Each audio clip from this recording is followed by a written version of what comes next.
ആദ്യഘട്ടത്തിൽ എന്ന് വെച്ചാൽ PDP രൂപീകരിക്കുന്നതിന് മുൻപ് വളരെ തെറ്റായ ചില നിലപാടുകളുടെ പേരിൽ വിമർശിക്കപ്പെട്ട ആളാണ് മദനി, നമുക്കറിയാം. ആ ഘട്ടത്തിലും അതിനുശേഷവും അദ്ദേഹം ആരോപണ വിധേയനായി കേസിൽ പ്രതിയായി കോടതിയുടെ മുൻപാകെ നിൽക്കുന്ന ഘട്ടത്തിൽ അദ്ദേഹത്തെ പിന്തുണയ്ക്കുകയും അദ്ദേഹത്തിന്റെ പിന്തുണ സ്വീകരിക്കുകയും ചെയ്തത് UDF ആണ്, സ്വീകരിച്ചിട്ടുണ്ട്.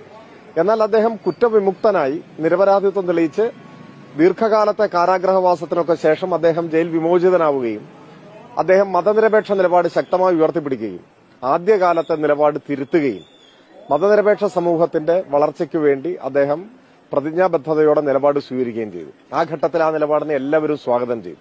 എല്ലാ മതനിരപേക്ഷവാദികളും സ്വാഗതം ചെയ്തു. അന്നു മുതൽ ഇങ്ങോട്ട് ഇടതുപക്ഷത്തിനൊരു ധാർമ്മിക പിന്തുണ PDP നൽകുന്നുണ്ട്. അതവർ മതനിരപേക്ഷ സമൂഹം ശക്തിപ്പെടാനുള്ള നിലപാടിന്റെ ഭാഗമാണെന്ന് അവർ വിശദീകരിക്കുന്നുണ്ട്. അതിനുശേഷം അവരുടെ ഏതെങ്കിലും രാഷ്ട്രീയ നിലപാടിന്റെ പേരിൽ അവർ വിമർശിക്കപ്പെട്ടിട്ടില്ല. UDFും അവരെ വിമർശിച്ചിട്ടില്ല.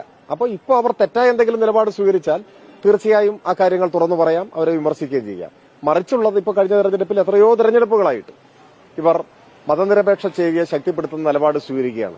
അതിനെ നമ്മൾ സ്വാഗതം ചെയ്യേണ്ടതെന്നാണ് എന്റെ അഭിപ്രായം. അതേപോലെ ജമാഅത്തെ ഇസ്ലാമിയും അവരുടെ പരമ്പരാഗതമായി പിന്തുടർന്നു വരുന്ന തെറ്റായ പ്രവർത്തന രീതി, സമൂഹത്തിൽ ഛിദ്രമുണ്ടാക്കാനുള്ള, മതനിരപേക്ഷതയെ ദുർബലപ്പെടുത്തുന്ന മതരാഷ്ട്രവാദം ഉൾപ്പെടെയുള്ള കാര്യങ്ങൾ ഉപേക്ഷിച്ച്